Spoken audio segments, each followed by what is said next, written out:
ดีใจหลายที่ฮักเพิ่นสิมายามมื้อนี้ก็เลยเฮ็ดอบขาแกะสู่เพิ่นกิน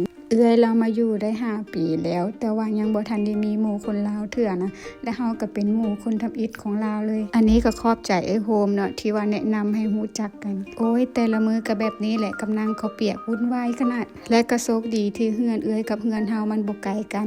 ขับรถประมาณ20-30นาทีก็ฮอดกันแล้วเพิ่นซื้อทิปเด้อทางหลังผู้ชายเสื้อลายนั้นแม่นสามีเพิ่นอันนี้ก็แม่นลูกสาวเพิ่นจังแม่นน่าฮักขนาดน้องอิซาเบลกินข้าวอิ่มแล้วก็พากันออกไปย่างลิ้นเพื่อหับเอาแสงแดดมื้อนี้ก็อากาศดี